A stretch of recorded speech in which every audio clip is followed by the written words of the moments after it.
सत्य वचन की राह पर चले हम सदा। यीशु का साथ हो रहे हमारी हर दुआ।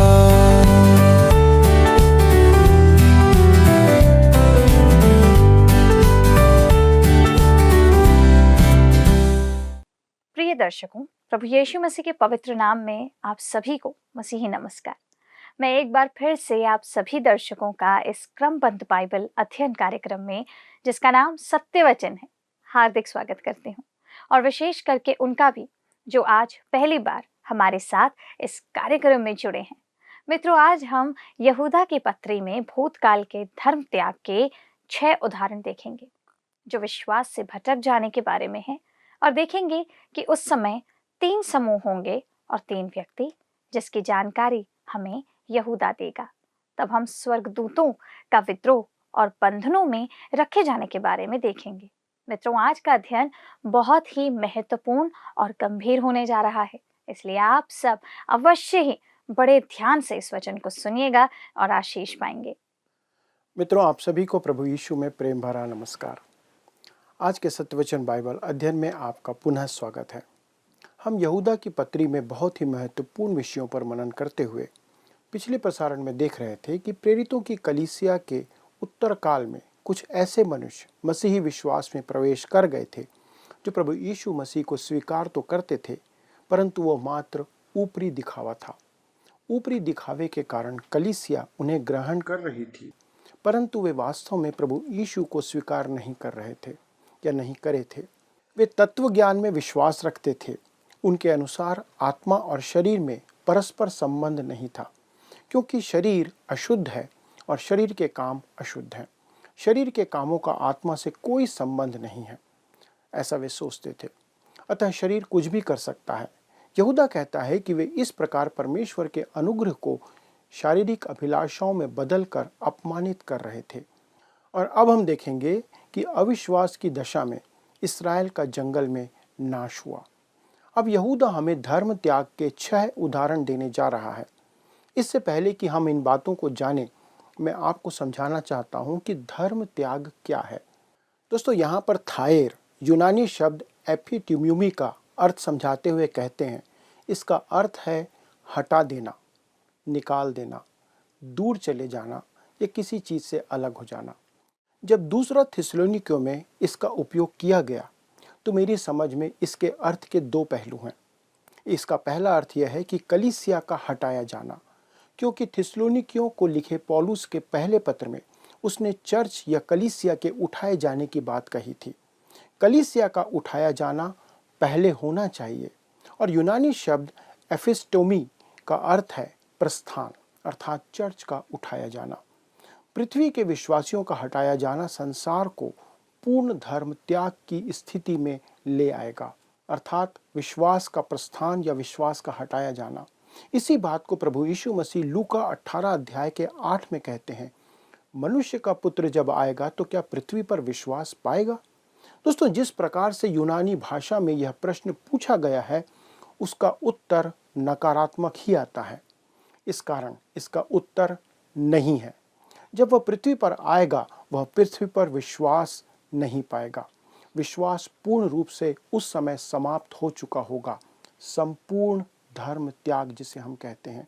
और यह तब तक नहीं हो सकता जब तक कि सारे विश्वासी पृथ्वी से उठा ना लिए जाएं। यद्यपि यह घटना किसी भी क्षण हो सकती है, इसलिए हमें तैयार रहने की आवश्यकता है। दोस्तों, अब यहूदा हमें भूतकाल के धर्म त्याग के 6 उदाहरण देता है, अर्थात विश्वास से भटक जाने के। उस समय 3 समूह होंगे और 3 व्यक्ति। सबसे पहले हम 3 समूहों के बारे में देखते हैं। आइए हम पढ़ें यहूदा की पत्री का 5वां पद। लिखा है, पर यद्यपि तुम सब बात एक बार जान चुके हो, तो भी मैं तुम्हें इस बात की सुधि दिलाना चाहता हूं कि प्रभु ने एक कुल को मिस्र देश से छुड़ाने के बाद विश्वास न लाने वालों को नष्ट कर दिया। दोस्तों, जंगल में इस्राएल के अविश्वास के कारण वे नाश किए गए, और यह परमेश्वर द्वारा धर्म त्याग को दंड देने का एक उदाहरण है। कादेश बरने आकर इस्राएल ने प्रतिज्ञा के देश में प्रवेश करने से इनकार कर दिया था। जब भेदियों ने कादेश बरने वापस आकर उन्हें जानकारी दी कि परमेश्वर ने उन्हें देश के बारे में जो कुछ भी बताया था वह सब सही है। लेकिन जासूसों में से या भेदियों में से दो को छोड़कर किसी ने यह विश्वास नहीं किया कि परमेश्वर उन्हें वह देश दे सकता है, और उन्होंने लोगों को यह विश्वास करने के लिए राजी कर लिया कि वो जो कह रहे हैं, अर्थात बहुमत जो कह रहा है, वो सही है। पहले तो यह विश्वास नहीं करना चाहते थे कि यह एक अच्छी भूमि है, और जब उन्हें यकीन हो गया कि यह एक अच्छी भूमि या स्थान है, तो वे यह विश्वास नहीं कर रहे थे कि परमेश्वर उन्हें उस देश में ला सकता है। उन्होंने परमेश्वर पर विश्वास करने के बजाय जंगल में रहना पसंद किया। यह धर्म त्याग का एक उदाहरण है। विश्वास से विमुख होना, फिर जाना। वे उस पूरे आधार से विमुख हो गए जिस पर परमेश्वर उन्हें मिस्र से छुड़ा कर लाया था। परमेश्वर ने उन्हें दो भागों वाली एक प्रतिज्ञा दिया था। पहला, मैं तुम्हें मिस्र से बाहर निकाल लाऊंगा, और दूसरा, मैं तुम्हें उस देश में ले आऊंगा या बसाऊंगा। लेकिन इस्राएल के अविश्वास ने उन्हें जंगल में वापस धकेल दिया, और परमेश्वर ने उन्हें वहां 38 साल तक छोड़ दिया, जब तक कि कालेब और यहोशू को छोड़कर जितने भी वयस्क पीढ़ी के लोग थे सब वहां मर नहीं गए। इस्राएल ने अपनी संतानों को देश में ना जाने के बहाने के रूप में इस्तेमाल किया था, जैसा कि गिनती 14 अध्याय के 31 पद में लिखा है, परंतु तुम्हारे बाल बच्चे जिनके विषय तुमने कहा कि वे लूट में चले जाएंगे, उनको मैं उस देश में पहुंचा दूंगा, और वे उस देश को जान लेंगे जिसको तुमने तुच्छ जाना है। परमेश्वर उनसे ये कहता है। दोस्तों, कई बार हम अपनी संतानों के हित में परमेश्वर की सेवा करने से इनकार करते हैं, यद्यपि वह बहुत भला प्रतीत होता है, पर यह प्रकट करता है कि परमेश्वर को हमारे बच्चों की, संतानों की चिंता नहीं है। जब हम उसके प्रति आज्ञाकारी रहेंगे तो वह हमारी और हमारे बच्चों की भी देखभाल करता रहेगा। दोस्तों, इस्राएल की नई पीढ़ी ने यरदन पार करके प्रतिज्ञा के देश में प्रवेश किया, परंतु पिछली पीढ़ी जंगल में ही नष्ट हो गई, क्योंकि वे विश्वास से टल गए थे। यहूदा उन्हीं का उदाहरण सबसे पहले देता है। अब हम आते हैं पद 6 पर, जहां स्वर्गदूतों का विद्रोह और बंधनों में रखा जाना प्रकट किया गया है। आइए हम पढ़ें यहूदा पद 6 को, जिसका विषय है स्वर्गदूतों का विद्रोह और बंधनों में उनका रखा जाना। यहूदा 1:6 कहता है, फिर जिन स्वर्गदूतों ने अपने पद को स्थिर ना रखा वरन अपने निज निवास को छोड़ दिया, उसने उनको भी उस भीषण दिन के न्याय के लिए अंधकार में, जो सदा काल के लिए है, बंधनों में रखा है। दोस्तों, यह हमारे लिए एक ऐसी सच्चाई को खोलता और प्रकट करता है जो हमें परमेश्वर के वचन के किसी भी अन्य भाग में इतनी स्पष्टता से प्रकट नहीं की गई है। हालांकि हमें बताया गया है कि स्वर्गदूतों का भी न्याय होगा। अतीत में कभी कभी वे अपनी पहली स्थिति में नहीं रहे थे। परमेश्वर ने स्वर्गदूतों को एक स्वतंत्र इच्छा के साथ बनाया। स्वर्गदूत मनुष्यों की तरह प्रजनन नहीं कर सकते, इसलिए उन्हें मनुष्यों की तरह पापी स्वभाव विरासत में प्राप्त नहीं होता है। प्रत्येक स्वर्गदूत को परमेश्वर ने एक स्वतंत्र इच्छा के साथ बनाया है। अब इनमें से कुछ आध्यात्मिक प्राणी विद्रोह में फंस गए और अब वे जंजीरों में बंधे हुए हैं। मित्रों, गिराए गए स्वर्गदूत 2 समूहों में विभाजित हैं। जिस समूह का विद्रोह इतना बड़ा था वह स्पष्ट रूप से आज बंद है और कैद में है, और अब उसे घूमने फिरने की कोई आज़ादी नहीं है।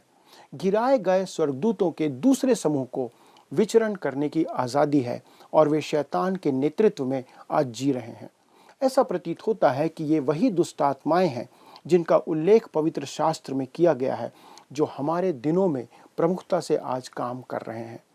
कई सालों तक चर्च के उदारवादी समूह ने अलौकिक और स्वर्गदूत जैसे प्राणियों के अस्तित्व को नकारा है। हम भौतिकवाद के युग में रह रहे हैं, और दृष्टिकोण यह था कि ईश्वर और स्वर्गदूतों का विचार अंधविश्वास माना जाए। हक्सले ने कहा था कि ईश्वर में विश्वास बिल्ली की फीकी मुस्कान की तरह है, जो इस वैज्ञानिक युग में गायब हो रही है। मित्रों, 1963 में बेन हैच ने अंतरिक्ष युग का नया ईश्वर नाम से एक लेख लिखा था। उसमें वे कहते हैं, आधुनिक इतिहास में दर्ज सबसे आश्चर्यजनक घटना को हमारे इतिहासकारों ने आम तौर पर नज़रअंदाज किया है। यह ईसाई धर्म का खत्म होना है। न केवल बाइबल की कहानियां चलन में हैं, बल्कि इन धर्म का एक गहरा पक्ष भी उभरता हुआ दिखाई दे रहा है। यह मानव आत्मा और मृत्यु के बाद उसके जीवित रहने की रहस्यमय अवधारणा है। पादरी अभी भी इस विषय पर उपदेश दे रहे हैं और मंडली अभी भी सुन रही है, लेकिन मंडली और पादरी दोनों ही आज चर्च से संग्रहालय में चले गए हैं। मित्रों, आज धर्म एक संवेदनशील विषय है, इसलिए नहीं कि लोग गहराई से विश्वास करते हैं और भावनाओं के साथ इस तरह के विश्वास का बचाव करने के लिए वे तैयार हैं, बल्कि इसलिए कि वे इस पर चर्चा नहीं सुनना चाहते हैं। वे नहीं जानते कि वे क्या महसूस करते हैं और वे नहीं जानते कि ईश्वर उनके स्वर्गदूतों और उनके चमत्कारों के बारे में उन्हें क्या कहना है। वे ईसाई विरोधी या असामाजिक या निंदा के पात्र नहीं दिखना चाहते हैं। दोस्तों, वे चुप्पी साध लेते हैं। इस चुप्पी में पिछले सभी अज्ञेयवादी हंगामे से ज़्यादा धर्म तेजी से गायब होता हुआ दिखाई देता है। याद रखें कि बेन हच ने 1963 में यह लिखा था। उस समय से एक जबरदस्त जागृति संसार में आई है। कई वर्षों से उदारवाद, कलीसिया और अलौकिक सभी चीज़ों की समाप्ति की भविष्यवाणी करता आ रहा है। यह वर्तमान में मुक्त विचारक कलीसिया का चित्रण है। तथापि हाल ही में अलौकिक बातों में रुचि जागृत होने लगी है, ऐसा दिखाई देता है। दोस्तों, रोचक बात तो यह है कि जागृति कलीसिया से उत्पन्न नहीं हुई है, ना ही रूढ़िवादी कलीसिया से। जागृति उन कॉलेजों से आरंभ हुई है जो कभी पूर्णतः भौतिकवादी थे और अलौकिकता के में कमी पर विश्वास नहीं करते थे।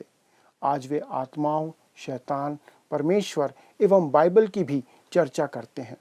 अलौकिक बातों में यह रुचि अकस्मात ही जागृत हुई है और इस अंतरिक्ष युग में भी स्वर्गदूत बुद्धिमानी की बात लगती है।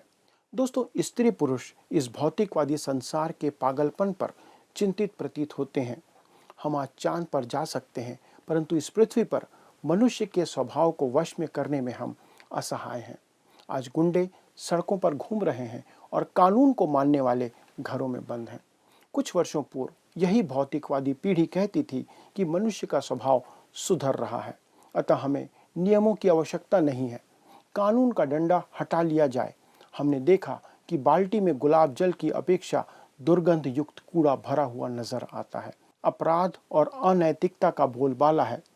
एक प्रश्न पूछा जाता है अक्सर, यह सब बुराइयां और अवर्णित अपराध जो हो रहे हैं, तो इनकी उत्पत्ति कहाँ से हो रही है? किसी ने बहुत ही उत्तम इस बात का उत्तर दिया और कहा, यदि शैतान नहीं है तो मनुष्य को शैतान की रचना करनी होगी कि आज इस संसार में जितनी भी बुराई है उसकी व्याख्या कर पाए और उसे दोष दे पाए। यह वास्तव में संभव नहीं है कि मनुष्य की भ्रष्ट अवस्था का इनकार किया जाए। हम एक ऐसी जाति के सदस्य हैं जो पूर्णतः भ्रष्ट है और हम शैतान के वश में किए हुए संसार में हैं। कभी ऐसा सोचा गया था कि नियम और प्रतिबंध हटा लेने से एक अति उत्तम और स्वतंत्र समाज उभर कर सामने आएगा। तथापि हाल की वर्षों के विकास के कारण मनुष्य अलौकिक बातों की ओर ध्यान लगाने पर विवश हो गया है, परंतु दुर्भाग्य से दुष्टात्माओं पर अधिक ध्यान दिया जा रहा है। मनुष्य ने देखा कि संसार में उपस्थित बुराई के लिए उसे दुष्टात्माओं में विश्वास करना है, परंतु बाइबल में इसके विषय कहने का अलग कुछ बात है। बाइबल परमेश्वर से विद्रोह करने वाले स्वर्गदूतों की चर्चा करती है। बाइबल में उन स्वर्गदूतों का उल्लेख भी है जिन्हें अंधकार में जंजीरों से जकड़ कर रखा गया है कि उस महान दिन के न्याय के लिए उन्हें रखा जाए। परमेश्वर के वचन में आने वाले दंड के विषय बहुत कुछ कहा गया है। बाइबल का ज्ञान नहीं रखने वाले भी न्याय के दिन की चर्चा आज करते हैं। प्रकाशित वाक्य 20 अध्याय 11 से 15 पद में उद्धार से वंचित मनुष्यों के लिए श्वेत सिंहासन का न्याय रखा गया है। परमेश्वर के वचन में 8 न्याय के दिन दिए गए हैं। इनमें से एक दंड का दिन स्वर्गदूतों के लिए भी ठहराया गया है। यह दंड का दिन अंत समय में होगा। कुरंथ की कलीसिया को लिखी पत्री में पुनरुत्थान का क्रम व्यक्त किया गया है, जैसा पहला कुरंथी 15 उसके 23 से 25 में हम पढ़ सकते हैं।